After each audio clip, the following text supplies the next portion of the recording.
بسم اللہ الرحمن الرحیم۔ آج میں آپ کے سامنے سردیوں کی عبادت کے بارے میں چند باتیں بتلاؤں گا۔ موسم کی تبدیلی یہ اللہ تعالیٰ کی قدرت و عظمت کی عظیم نشانیوں میں سے ایک بڑی نشانی ہے۔ انسان کمزور ہے، نہ وہ زیادہ سردی برداشت کر سکتا ہے، نہ وہ زیادہ گرمی برداشت کر سکتا ہے۔ صحیح بخاری کے اندر حدیث ہے، سیدنا ابو ہریرہ رضی اللہ تعالی عنہ بیان فرماتے ہیں کہ رسول اکرم صلی اللہ علیہ وسلم نے ارشاد فرمایا، ایک دن جہنم نے اللہ رب العزت سے یہ شکایت کی، اللہ میرا بعض حصے کو کھا رہا ہے شدید گرمی کی بنا پر، آگ کی بنا پر۔ تو فاذن لہا نفسین، اللہ رب العزت نے جہنم کو 2 سانسوں کی اجازت دی، ایک سانس سردیوں میں لیتی ہے اور دوسرا سانس گرمیوں میں لیتی ہے۔ تو آپ علیہ الصلوۃ والسلام نے فرمایا اسی وجہ سے سردی اور گرمی محسوس ہوتی ہے انسان کو۔ اسی طرح مسند احمد کے اندر حدیث ہے، سیدنا ابو سعید خدری رضی اللہ تعالی عنہ بیان فرماتے ہیں کہ آپ علیہ الصلوۃ والسلام نے فرمایا، الشتاء ربیع المؤمن، سردیوں کا موسم یہ ایک مومن کے لیے موسم بہار ہے، نیکی کمانے کا موسم ہے۔ طال لیلہ فقامہ، راتیں لمبی ہوتی ہیں، مومن آدمی قیام کرتا ہے، تہجد پڑھتا ہے، نوافل پڑھتا ہے۔ وقصر نہارہ فصامہ، اور دن چھوٹے ہوتے ہیں، سردیوں کے پیاس کم لگتی ہے، مومن آدمی روزہ رکھتا ہے۔ تو اس لحاظ سے سردیوں کے جو ایام ہیں وہ ایک مومن کے لیے موسم بہار ہے، نیکیاں کمانے کا موسم ہے۔ سنن کبریٰ للبیہقی کے اندر آتا ہے، ابو ہریرہ رضی اللہ تعالیٰ عنہ بیان فرماتے ہیں کہ ایک دن انہوں نے کہا، الا ادلکم علی غنیمت الباردہ، کیا میں تمہیں ٹھنڈی غنیمت کے بارے میں نہ بتلاؤں؟ صحابہ سے کہا، صحابہ نے کہا قالوا بلا، کیوں نہیں، آپ بتلا دیجیے۔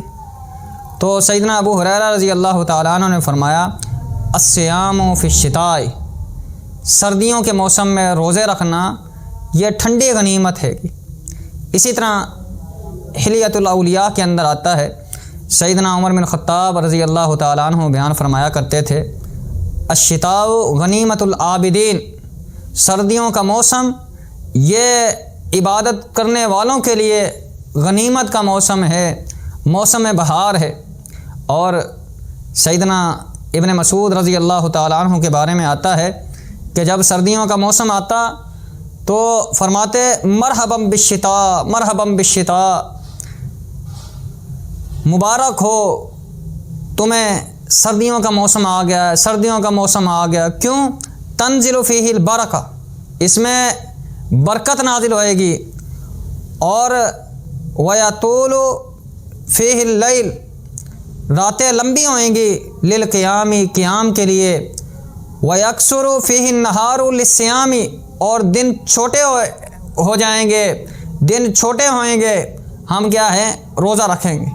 تو اس لحاظ سے ابن مسعود رضی اللہ تعالیٰ عنہ مبارکباد دیا کرتے تھے سردیوں کے ایام میں۔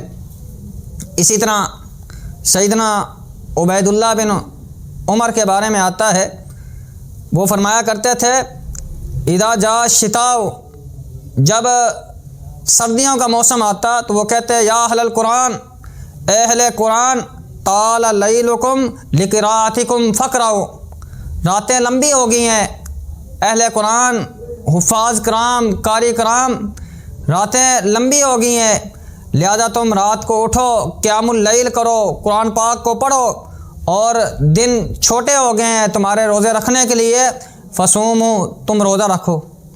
اسی طرح سنن کبریٰ للبیہقی کے اندر آتا ہے، سیدنا عامر بن قیس اور سیدنا معاذ رضی اللہ تعالیٰ عنہ کے بارے میں، اپنے وفات کے وقت رونے لگ جاتے ہیں۔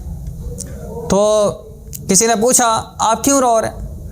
تو سیدنا معاذ رضی اللہ تعالیٰ عنہ فرماتے ہیں کہ میں موت کے ڈر سے نہیں رو رہا، میں اس بات سے رو رہا ہوں کہ ولیکن علی ظمأ الحواجر، اشارہ تھا روزے کی طرف، روزے مجھ سے رہ جائیں گے، اور وقیام اللیل الشتاء، اور سردیوں میں قیام اللیل مجھ سے رہ جائے گا، اور تیسری بات علماء کی مجالس کے اندر ذکر کی جو مجالس ہیں، علمی مجالس، اس کی طرف سفر کرنا یہ مجھ سے چھوٹ جائے گا، میں اس وجہ سے رو رہا۔ تو میرے بھائیوں، سردیوں کا موسم ایک مومن کے لیے موسم بہار ہے، نیکی کمانے کا موسم ہے، اور رسول اکرم صلی اللہ علیہ وسلم سردیوں کے موسم کے اندر 2 کام کیا کرتے تھے، ایک روزہ رکھا کرتے تھے، اور دوسرا آپ علیہ الصلاۃ والسلام کیا ہیں، قیام اللیل کیا کرتے تھے۔ نبی علیہ الصلاۃ والسلام کے بارے میں آتا ہے، جیسے کہ حدیث پہلے میں نے آپ کو سنائی، الشتاء ربیع المومن، سردیوں کا موسم مومن کے لیے موسم بہار ہے۔ کیوں کہ دن چھوٹے ہوتے ہیں، مومن آدمی روزہ رکھتا ہے، اور راتیں لمبی ہیں، مومن آدمی کیا ہے، قیام کرتا ہے۔ تو جہاں تک تعلق ہے روزے کا، روزے رکھنے کی بہت زیادہ فضیلت ہے۔ نبی علیہ الصلاۃ والسلام کی حدیث، آپ علیہ الصلاۃ والسلام نے فرمایا کہ جو اللہ کی رضا کے لیے اللہ کے راستے میں ایک روزہ رکھتا ہے، اللہ رب العزت اس آدمی کے چہرے کو جہنم سے 70 سال کی مسافت دور کر دیتے ہیں۔ بعض روایات میں آتا ہے 100 سال کی مسافت اللہ رب العزت اس کے چہرے کو جہنم سے دور کر دیتے ہیں۔ اسی طرح آپ علیہ الصلاۃ والسلام سوار اور جمعرات کا روزہ رکھتے تھے، یعنی پیر اور جمعرات کا آپ علیہ الصلاۃ والسلام روزہ رکھا کرتے تھے۔ صحیح مسلم میں آتا ہے، سیدنا ابو قتادہ رضی اللہ تعالیٰ عنہ بیان فرماتے ہیں کہ رسول اکرم صلی اللہ علیہ وسلم ہم کو حکم دیا کرتے تھے کہ ہم سوار اور جمعرات کا ہم روزہ رکھیں، اور اسی طرح آپ علیہ الصلاۃ والسلام خود بھی جامع ترمذی میں آتا ہے سوار اور جمعرات کا آپ علیہ الصلاۃ والسلام روزہ رکھتے تھے، اور آپ علیہ الصلاۃ والسلام یہ فرماتے ہیں کہ سوار اور جمعرات کو اعمال اللہ کی بارگاہ کے اندر پیش ہوتے ہیں، اور میں پسند کرتا ہوں کہ روزہ میرے اعمال کے اندر، روزہ بھی اللہ کی بارگاہ کے اندر پیش ہو۔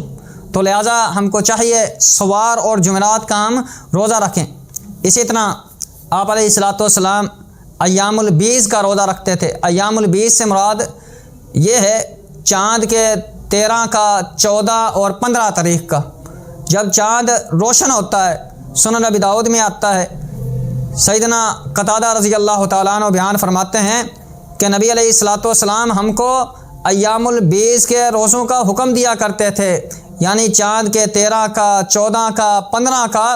اور اسی طرح جامع ترمذی میں آتا ہے، سیدنا ابو ذر رضی اللہ تعالیٰ عنہ بیان فرماتے ہیں، من صام من کل شہر 3 ایام فذلک صیام الدہر، جس آدمی نے مہینے میں 3 روزے رکھے، یعنی کہ 13، 14 اور 15 کا، گویا کہ اس نے پورے سال کے روزے رکھے، وہ یعنی کہ پورے سال کے اس نے روزے رکھے۔ اور ایک حدیث میں آپ نے وضاحت فرمائی، جو مہینے میں یعنی کہ 3 روزے رکھتا ہے وہ ایک روزہ 10 دنوں کے قائم مقام ہے، اور عربی مہینہ 30 دن کا ہوتا ہے، تو لہٰذا جس نے 3 روزے رکھے اس نے پورے مہینے کے رکھے، اور جو 12 مہینے ہی روزے رکھتا ہے اسی طرح مہینے میں 3 روزے رکھتا ہے، گویا کہ وہ پورا سال ہی روزوں میں ہے۔ تو روزوں کی بہت زیادہ فضیلت ہے۔ اسی طرح نبی علیہ الصلاۃ والسلام قیام اللیل بھی کیا کرتے تھے، رات کو تہجد بھی پڑھتے تھے۔ تو اللہ رب العزت نے فرمایا، سورہ مزمل میں ہے، یا ایھا المزمل قم اللیل الا قلیلا نصفہ او انقص منہ قلیلا۔ اسی طرح اللہ رب العزت نے ایک اور مقام پر فرمایا، وَمِنَ اللَّيْلِ فَتَہَجَّدْ بِهِ نَافِلَةً لَكَ، اور عَسَىٰ أَن يَبْعَثَكَ رَبُّكَ مَقَامًا مَحْمُودًا، آپ نفل پڑھیں، تہجد پڑھیں، یہ نفل ہے آپ کے لیے، قریب ہے کہ اللہ رب العزت آپ کو مقام محمود عطا فرمائے۔ اور اسی طرح میرے بھائیوں، نبی علیہ الصلاۃ والسلام رات کو اتنا لمبا قیام کیا کرتے تھے، اتنا لمبا قیام کیا کرتے تھے۔ سنن ابی داؤد کے اندر آتا ہے، اسی طرح جامع ترمذی میں حدیث ہے۔ تو مغیرہ بن شعبہ رضی اللہ تعالیٰ عنہ بیان فرماتے ہیں کہ ایک دن صحابہ نے کہا اللہ کے رسول صلی اللہ علیہ وسلم آپ اتنا لمبا قیام کرتے، اللہ نے آپ کے سارے گناہوں کو معاف کر دیا اگلے پچھلے۔ تو آپ علیہ الصلوۃ والسلام کے پاؤں مبارک پھول جایا کرتے تھے۔ تو آپ علیہ الصلوۃ والسلام فرماتے ہیں افلا اکون عبدا شکورا، کیا میں اللہ کا شکر گزار بندہ نہ بن جاؤں؟ اسی طرح مسند حاکم کے اندر یہ حدیث ہے، آپ علیہ الصلوۃ والسلام نے فرمایا علیکم بقیام اللیل فإنہ دعوۃ الصالحین، قیام اللیل کو لازم پکڑو، یہ نیک لوگوں کا شیوا ہے، صالحین کا شیوا ہے، صالحین کا کام ہے۔ وقربۃ الی ربکم، اور قیام اللیل تہجد پڑھنا، رات کو اٹھ کر اللہ کی عبادت کرنا، یہ بندے کو اللہ کے قریب کر دیتا ہے۔ ومکفرۃ للسیئات، اور گناہوں کا کفارہ بن جاتا ہے۔ ومنہاۃ عن الاسم، اور قیام اللیل سے بندے کے گناہ معاف ہو جاتے ہیں۔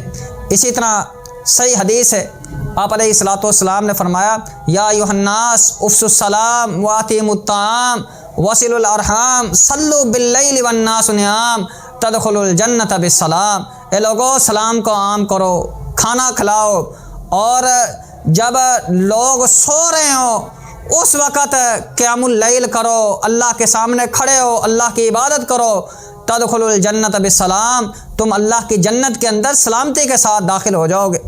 اسی طرح میرے بھائیو، رات کو اٹھ کر قیام اللیل کرنا، تہجد پڑھنا، اس کی بہت زیادہ فضیلت ہے۔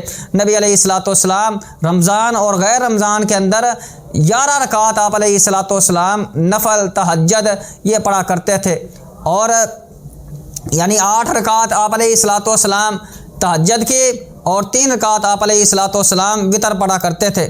اسی طرح سنن ابی داؤد کے اندر آتا ہے، عبداللہ بن عمر رضی اللہ تعالیٰ عنہ اور ابن عمر بیان فرماتے ہیں کہ رسول اکرم صلی اللہ علیہ وسلم نے فرمایا کہ جو آدمی رات کو اٹھ کر 10 آیات کی تلاوت کرتا ہے وہ غافلین میں نہیں لکھا جاتا، اور اسی طرح جو آدمی رات کو اٹھ کر 100 آیات کی تلاوت کرتا ہے وہ عابدین میں لکھا جاتا ہے، اور اسی طرح جو آدمی رات کو اٹھ کر 1000 آیات کی تلاوت کرتا ہے اس کے لیے ایک کنتار ہے، اور وہ مقنطرین میں سے لکھا جاتا ہے۔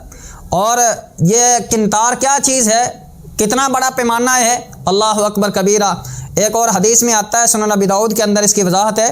تو نبی علیہ الصلوۃ والسلام نے پوچھا صحابہ، میرے صحابہ یہ کنتار کیا ہے؟